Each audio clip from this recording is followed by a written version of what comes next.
Hello and welcome to Field Talk. I am Field, also known as Field of Bears, here to remind you that socialism always ends in starvation and genocide. I am dreadfully sorry for starting so awfully late.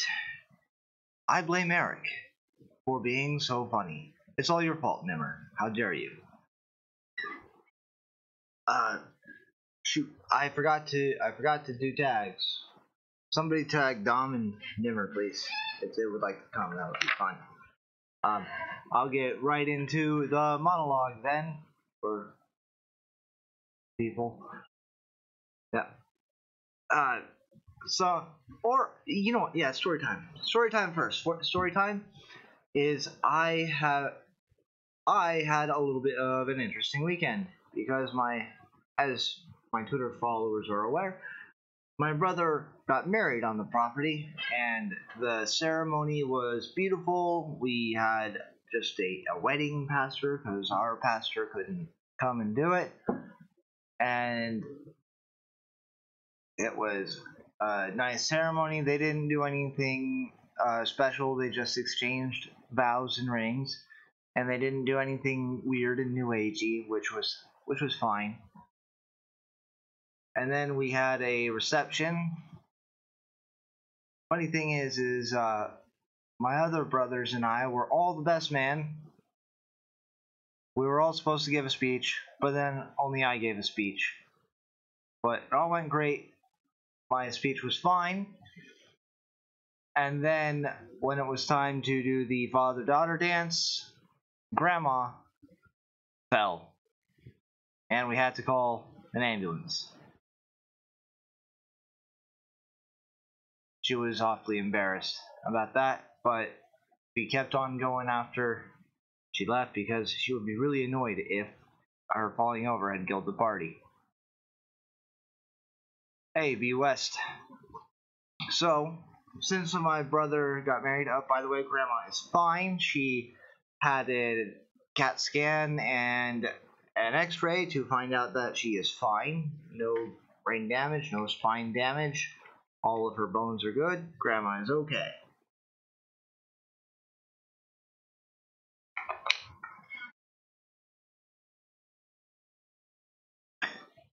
So, I will go ahead and I'll just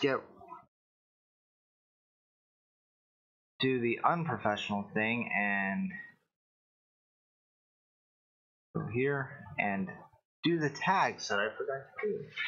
Tag all my favorite peoples.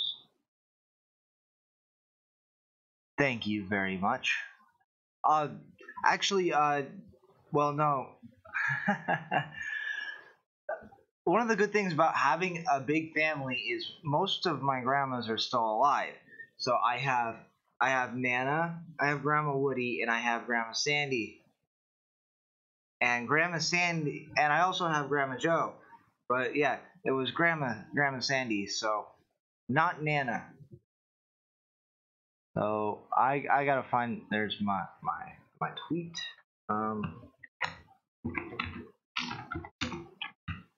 Tag.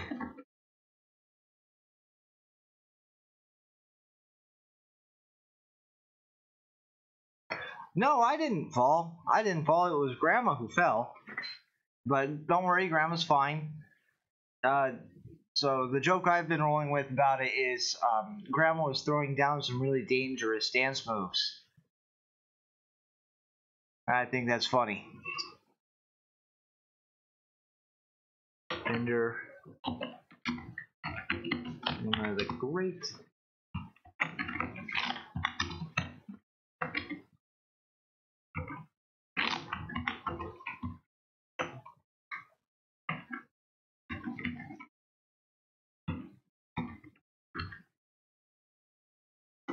Alright, I think that's. I can never remember who wants to get tags. But. Oh! That's right, Boulder Bear. I should have tagged Boulder Bear. Alright. So I got six of you. Yeah, six of you. Thank you guys for sharing. I appreciate it very much. So now that it's not just like one dude, I'll get get into the monologue. So I call this one on marriage and ceremony. Ah, weddings. The time to eat, drink, and be merry with reckless abandon. No, that's not what I'm supposed to say. It's a time for reflection and contemplation and understanding what the flip you're doing there in the first place. I was standing in front of around 80 people a few days ago.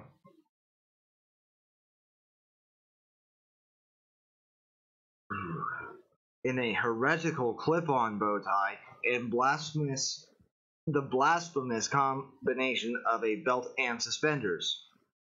Men's fashion and my little brothers, and why my little brothers are wrong about it aside, this was the third time I'd been asked to be in a bridal party. Mostly the job is to stand next to the groom and look good-ish while the sermon and vows are happening. Oh, and don't trip on the entry or exit. Very important, don't trip. Sometimes, though, if you're the best man or maid of honor, you get to stand up in front of all of your beloved family, plus a bunch of weirdos you don't know from Adam, and make a speech about the bride and groom to let everyone know that the union is between two families as much as it is between two people. Pro tip, don't change plans at the table.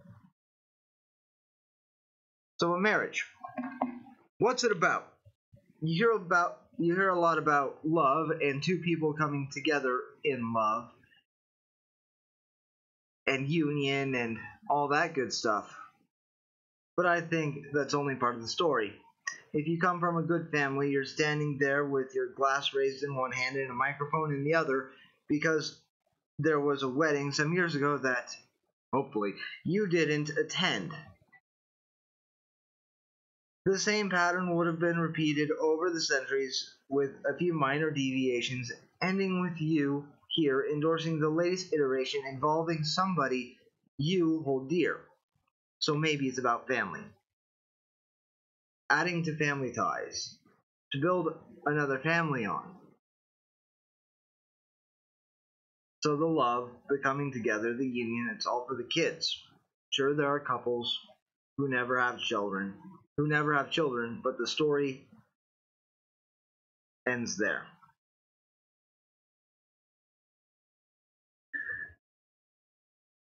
Never have children, but the story will have a definite end. It won't go anywhere. They kissed and lived happily ever after, and had some fights here and there. But if you have children, there's a whole new story right there, and a good chance they'll keep on forging links in the chain of family ties so that you can be surrounded by love on your last day. So, onto the controversial bit on marriage. I am not sure that homosexual marriages ought to get married. There, I said it. Now, before all of the statists start screeching about homophobia, please go look up the word ought. The tragic thing about homosexual people is they can't make babies with the person they love, even when they love that person in the long-term monogamous way we associate with marriage and healthy family building. I feel a tremendous amount of sympathy for people in that position, and I don't know what the proper solution is, but I don't think that marriage is one. So far as what is allowed, I don't know. So far as what is allowed, so long as you are consenting adults have found a consenting minister and your families want to bear witness, I say go for it. Just don't be surprised when you get some pushback for religious or moral reasons, whether you think them valid or not. The paradigm of thinking of positions on who or who should not be allowed to marry depends on a statist view of marriage, and the acceptance that the state has a place in the bedroom, which opens the door to some rather uncomfortable relationships with the law. Better to abolish marriage licenses and treat it as a contract instead. placing the decision of who is allowed to marry in the hands of all and none simultaneously. But hey, I'm just a guy in the field. So that's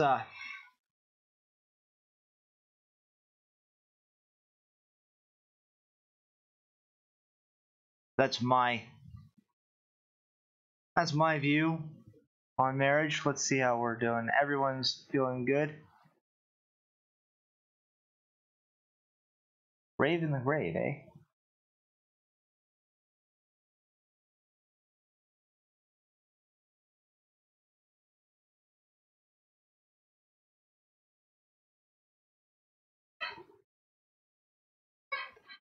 Yeah, I think my position on marriage is pretty solid. I mean, you know, just my general libertarian anarchist leanings make the whole whether something like a contract should be illegal or illegal argument kind of silly to me. I don't know why people keep on arguing about who the state should allow to be married. I mean, you can argue about what marriage is. That's a completely different conversation.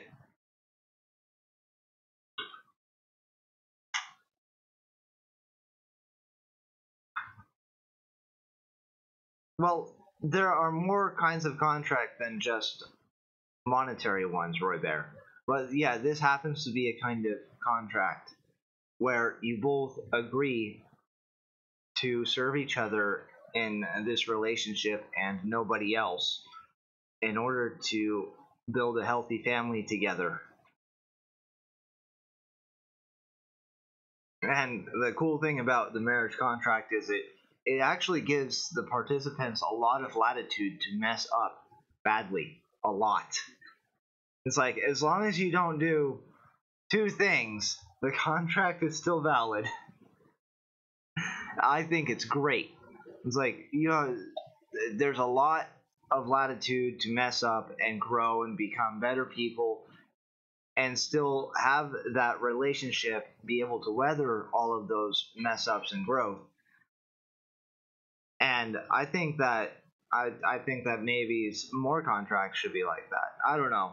I don't know if, but maybe I've just kind of got the whole post my little brother got married to an amazing girl thing still going on 2 days later. It's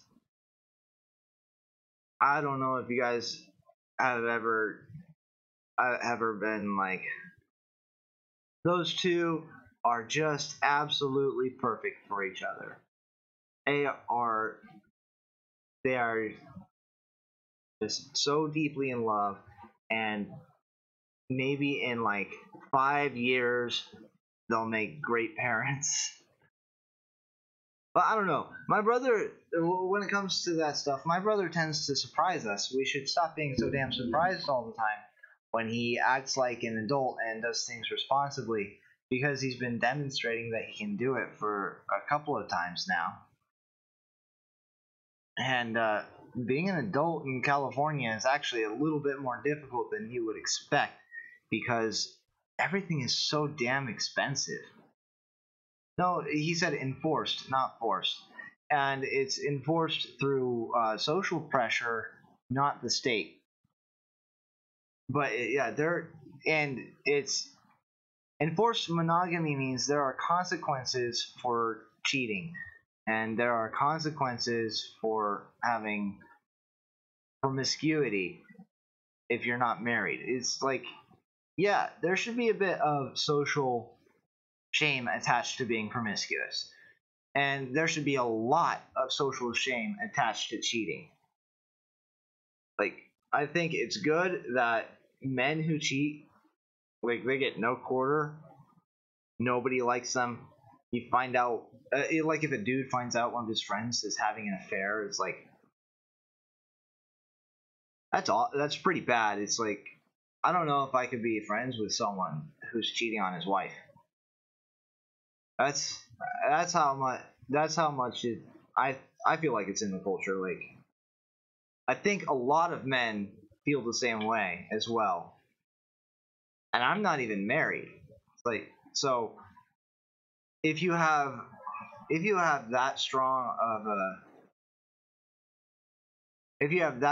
a an opinion on how a man ought to treat his wife, and you're not even married, I think that married men might be just a little bit more than me. Like, I don't know if I can be friends with a man who cheats on his wife.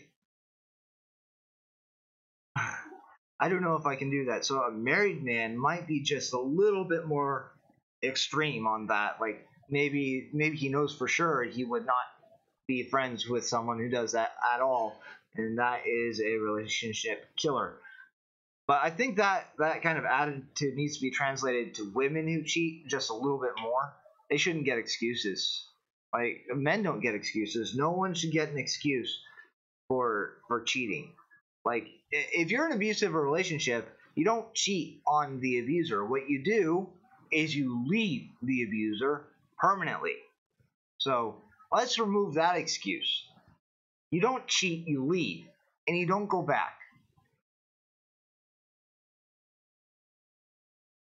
Oh yeah, it's like adultery should have some consequences, man, attached to it.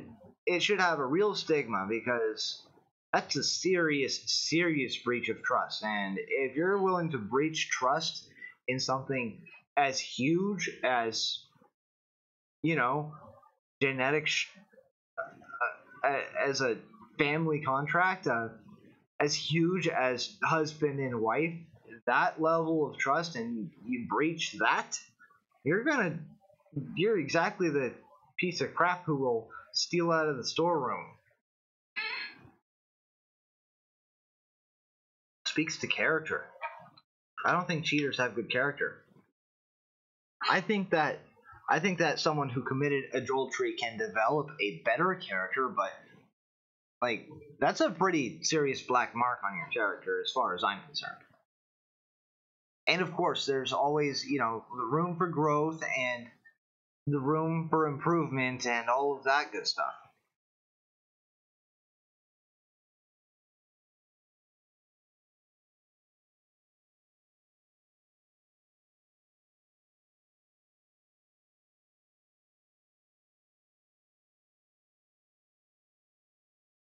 So anyone have a good idea about the tragic situation that homosexual people are in?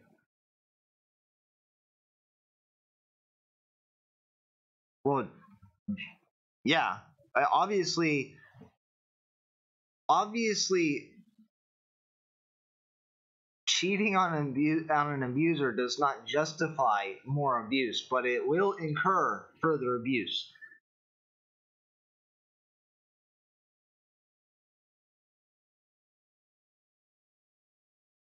Semper Fi Bear, what's a challengeable offense? I don't know what that means. I don't know what a challengeable offense is. Does anybody know? Semper Fi Bear will answer me in a minute, but I'm just sitting here rambling.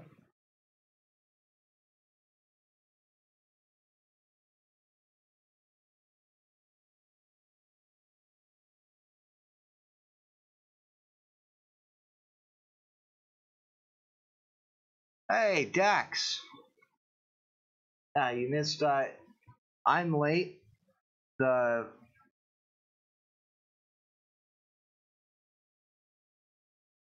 Oh, okay, so a challengeable offense would be like a crime then, if the Uniform Code of Military Justice.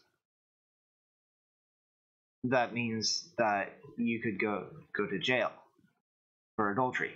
Is that it?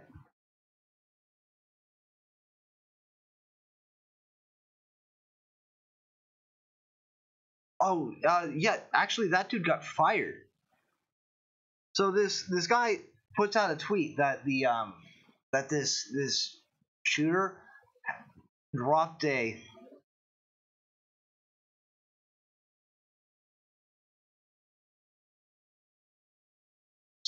uh, so yeah, that was really low down. a journalist put out a tweet, a serious tweet, saying that, not a joke, totally wasn't joking. We found it. He wasn't joking. Put out a tweet that the shooter who shot up that newspaper had dropped a MAGA hat on his way in. But I went and I looked at the dude's like manifesto page, and holy God, like there's nothing coherent enough to even call political about it. It is just incoherent ramblings of disjointed conspiracy theories and how this newspaper hates him, and the newspaper is just out to get him, and for disjointed reasons.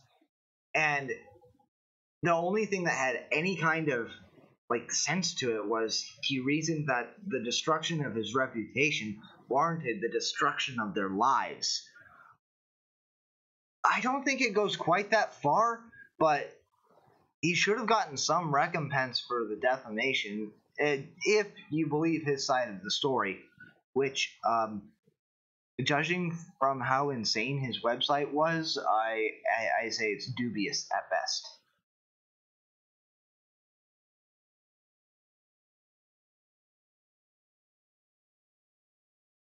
Oh, that lag is serious in the fight.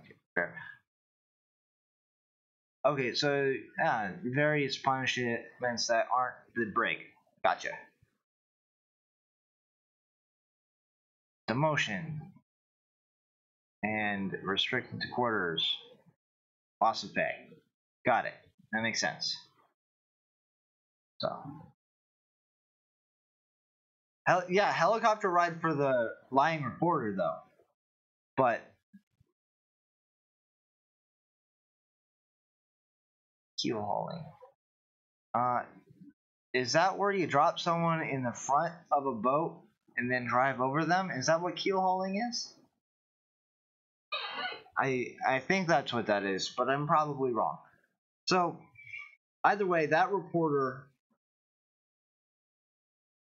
thankfully, within 15 minutes, all of the crazy stuff about this shooter dude was coming out. I thought so. So within 15 minutes, all of the stuff about how insane the shooter dude was coming out. Like, this dude should have been in a padded cell. He should have been, like, studied or something.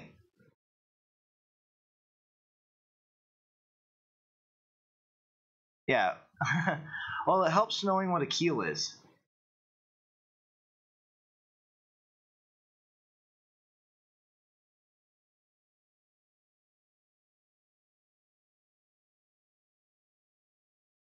I think that the Elon Musk idea of a crowdsourced journalist rating system is a good idea, because this dude needs a whole bunch of 1-star reviews. Like, oh my goodness, that was not good work. That was a flat out fabrication, and he knew it at the time.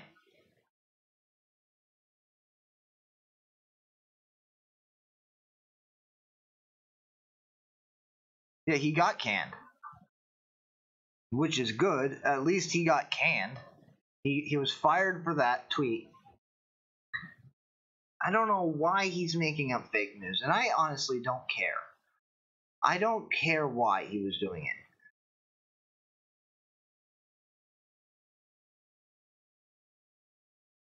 I don't care why he was making up fake news. It probably out of malice, but it's pointless to speculate. So here's what I'll say about that.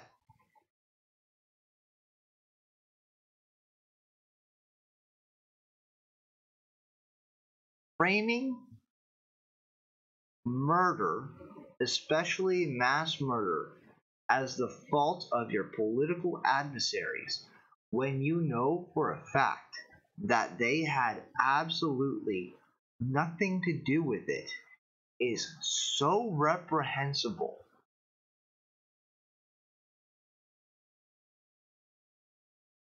that anyone who does that is beneath contempt.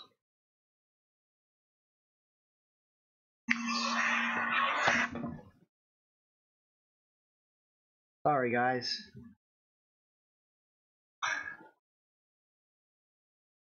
A really, really serious point happened, and then my phone goes off because I didn't put it on silent. And now I'm trying to put it on silent.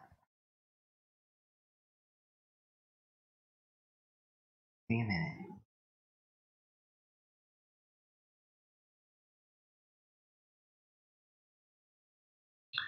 The reason why doesn't matter. Anyone who makes up fake news like this, you're putting people in danger. When you point at a guy, and there's an angry mob and say, he did it, he's the one, then the angry mob's gonna go and beat the heck out of that guy. It's gonna maybe murder him.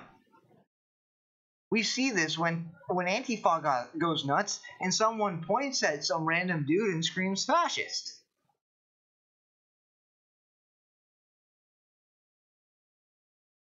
Are you soliciting a prostitute in my chat, Roy Bear? You better not be. You had better not be soliciting a prostitute in my chat. That would be quite unprofessional.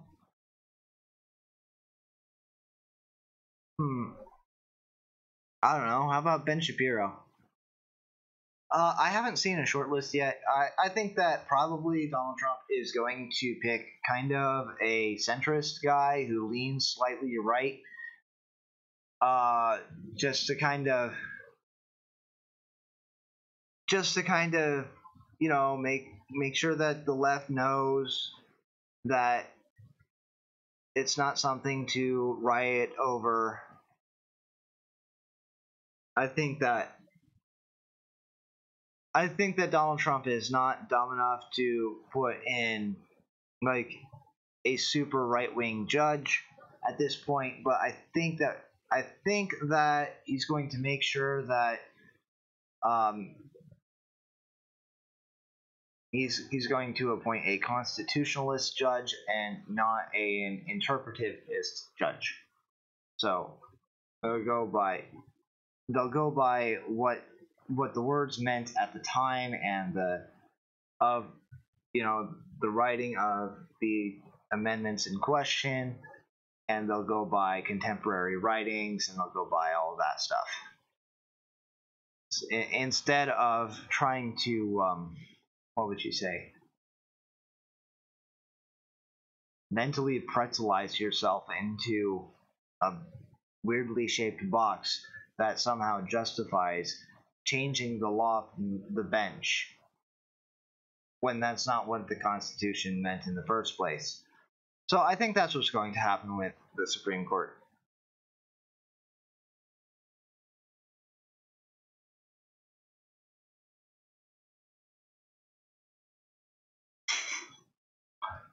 Oh no.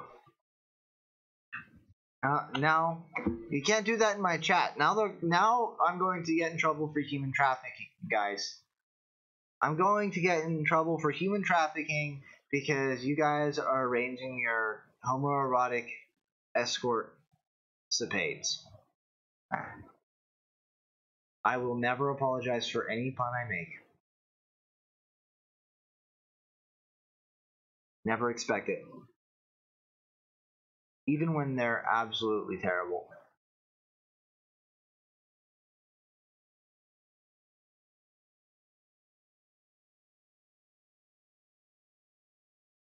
I haven't seen a lot about SCOTUS, if that's what you're talking about, Barney. I would like to go ahead and look at what that situation is like.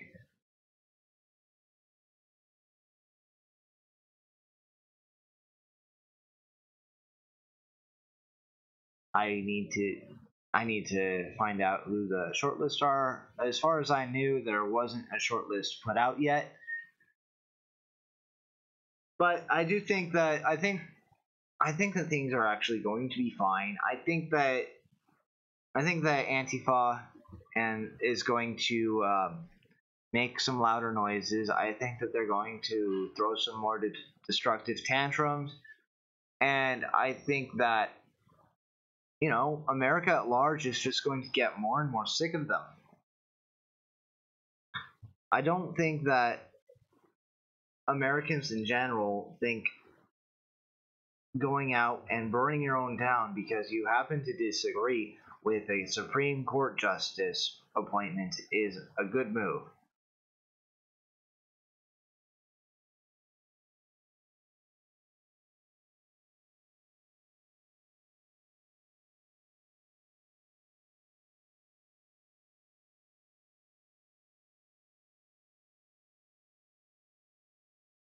That sounds like a good time, Semper Fi Bear. I don't know what the Dead South's. I don't know what that is.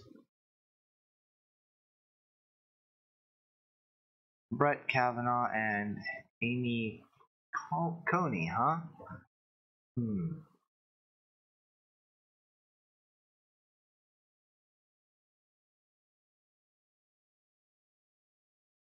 Oh, that sounds. Yeah.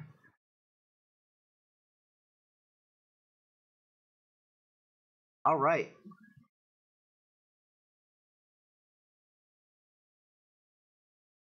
Yeah, I will definitely check that out after the stream. Dex, I am very interested in the Supreme Court.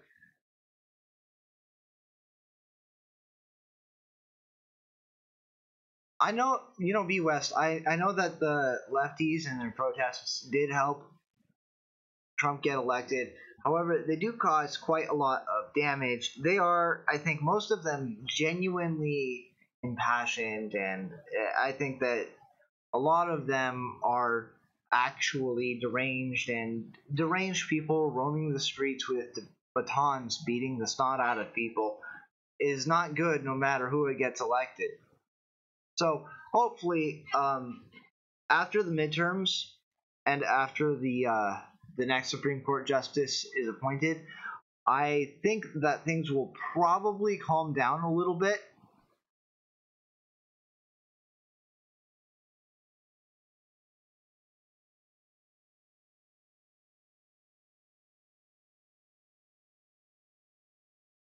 I would agree with you, Roy Bear, except people who are not weird communist morons also live in those cities. It's like that limo driver whose limo they burned down was I think a Pakistani immigrant who owned his own business of driving limos. So like, and they end up doing things like that to good Americans born here or immigrated. So it's not a good thing to destroy when there's no, it's not creative destruction, it's just destruction out of rage, out of frustration. It's a tantrum. It's a tantrum. It's the little toddler throwing his toys against the wall and watching them break because he's angry that his mother wants him to go to bed at a reasonable time. And that's what this is. It's all a tantrum. And it's like at a certain point you have to hold the toddler down and not let him hurt himself anymore. Like, geez.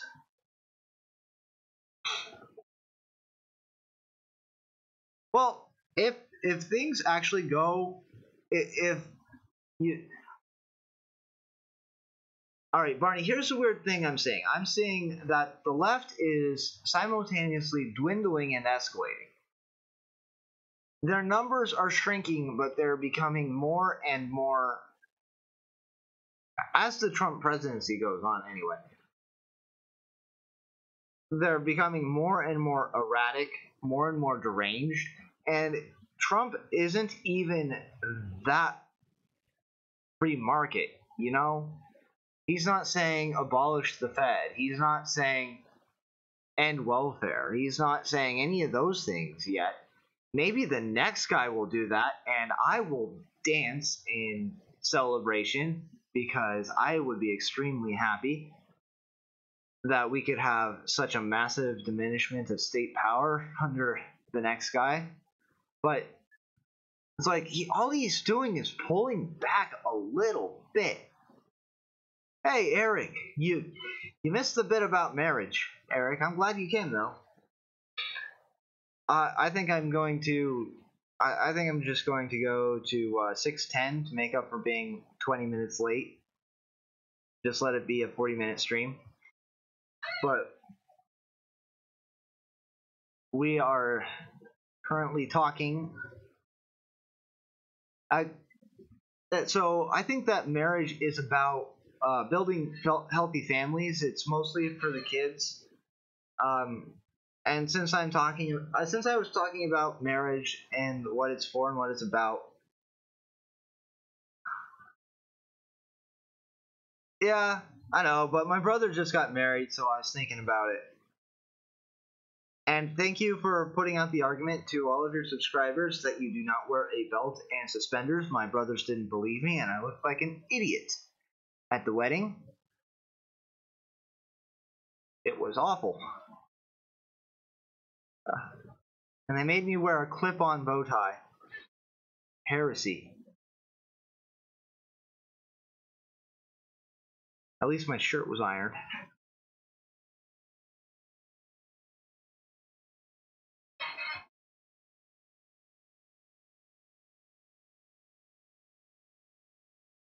Yeah, but I was a groomsman, so I didn't get to pick what I wore.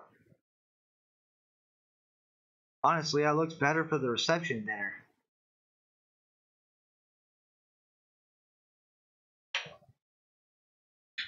But yeah, my brothers don't know how to men's fashion. It was awful. So yeah, I think that the solution to the marriage controversy is to remove. You don't. I don't know if you can iron leather, Barney.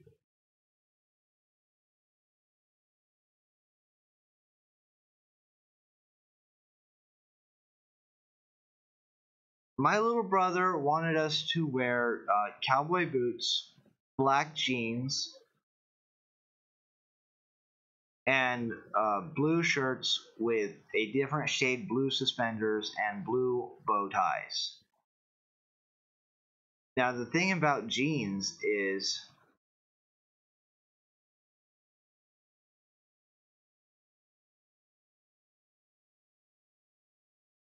yeah, that would definitely work, Semper Fi Bear. Now, the thing about jeans is they all have belt loops. And you're not supposed to wear suspenders with trousers that have belt loops. No, all four of us were up there with belts on and suspenders on. And you don't wear suspender in the first place, you don't put suspenders on trousers that have belt loops. And in the second place, you don't wear a belt and suspenders at the same time. This is an either or situation. It's you can't have both. Hashtag not both. It's a binary, like gender. But no, my brothers were not hazing me. They were all four of us were up there. Yes, there will be photos. I might put some on the Twatters when I get them from the photographer. But I obviously don't have any on my phone because I was at a wedding. So I left my phone in my studio because I am not a jerk who takes people out of the moment by putting my phone screen in their face. Yes, the attire choices were made by the bride and groom.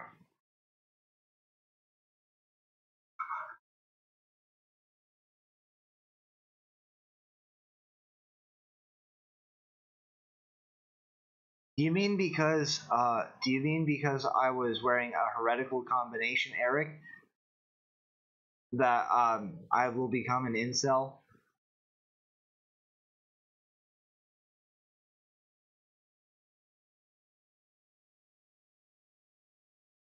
No, the groom wanted it, and the bride agreed.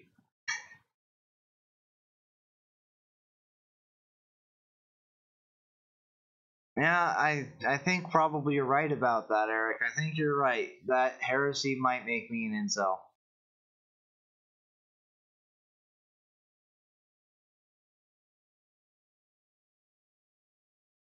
No one wants to see my banana in a hammock. I promise you, Semper Fi Bear.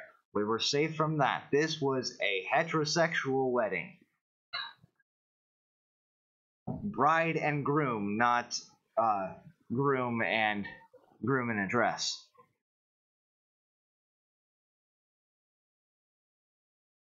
But yeah, it was really fun. And after the wedding, we blasted through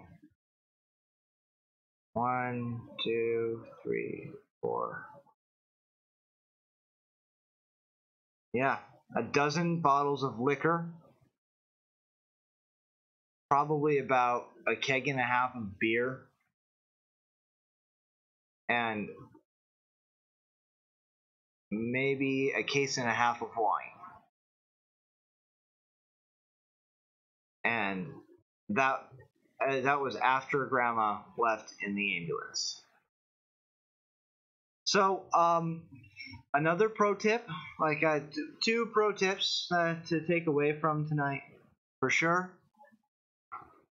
Pro tip number one.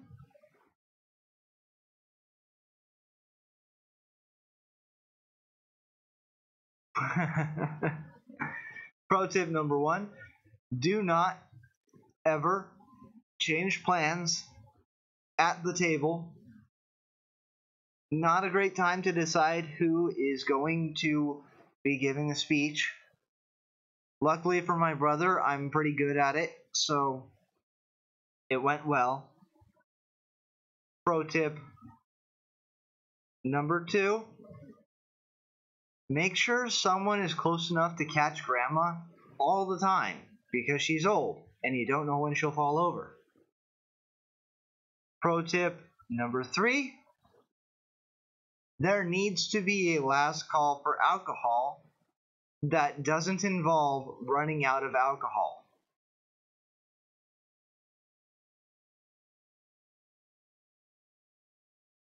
Yeah, so actually, we found the whole story about why I was the one who gave the speech is we found out the day before, we actually found out the day before the wedding that all of us are the best man.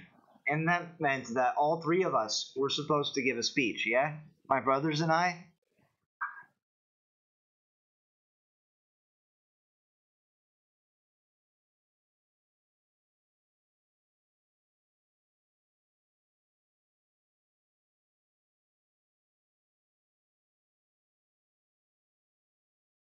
Well, see, the problem with that, Eric, is we had so much that there's actually still alcohol. We tried,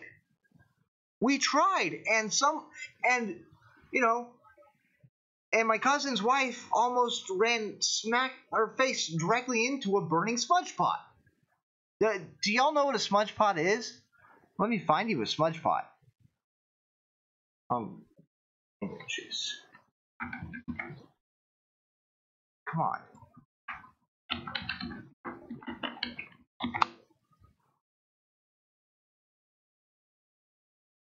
Perfect. That's exactly what that is. All right. So, obia. All right. Here. This guy right here, a smudge pot. Let's see if I can get you a bigger image. No, that is that. There. See that thing? See that guy?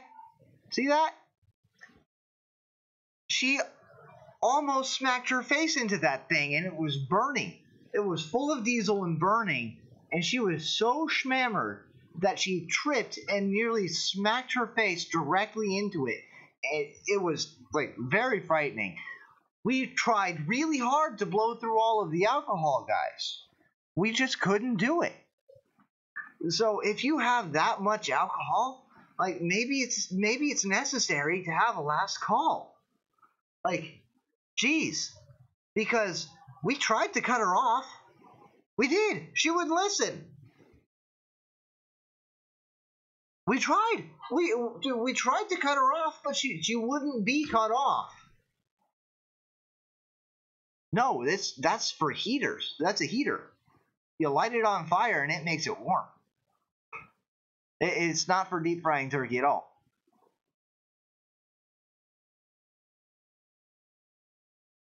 But it's like, so if you don't want drunk girls throwing up all over the place and burning themselves on your heaters, like maybe a last call is a good idea, or you get people to control their damn wives.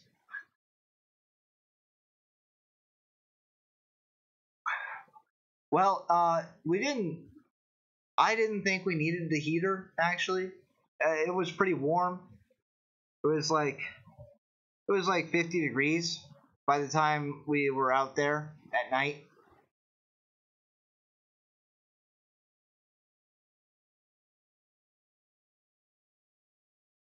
Well, B West, the bride and groom had already gone off to consummate by then. So.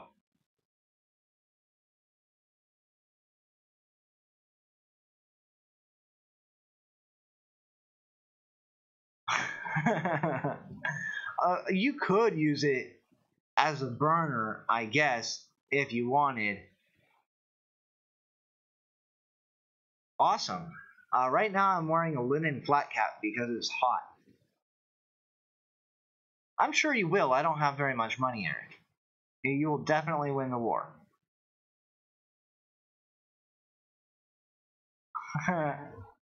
I agree. But, there were women. Semper Fi Bear, it's a wedding. You have to remember that there are women and sailors at places, so they need things like heaters.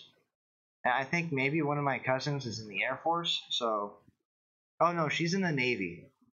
But yeah, that meant she would, and also she's a woman, so a heater was twice as necessary for her.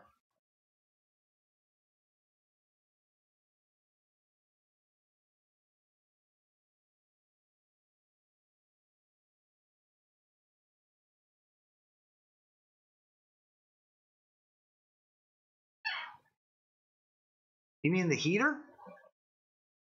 Eric, what are you eating?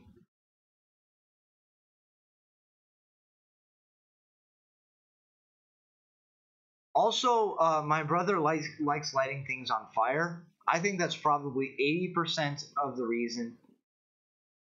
Oh, yeah, 80. It was somewhere around 50 at night in a place called Templeton, California. I'm out in wine country.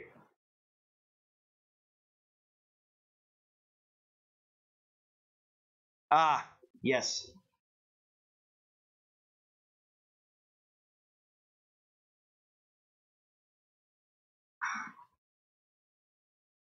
My brother's a recon marine, so they were giving each other shit. Yeah, that does sound like a woman to me. But hey, yeah, this. Thank you very much for coming, Eric. I'm glad that you came. You added a lot to the discussion, especially about men's fashion. But this has been. I don't remember which unit. I'll have to. Well, there is actually a pot farm right down the street from me, Barney. So there's that. Weed country is all over the place. I don't know which unit, but yeah, it's like definitely a real thing. This has been Field Talk, and with the field, also known as Field of Bears. Never forget that socialism always ends in starvation and genocide, and have a great night.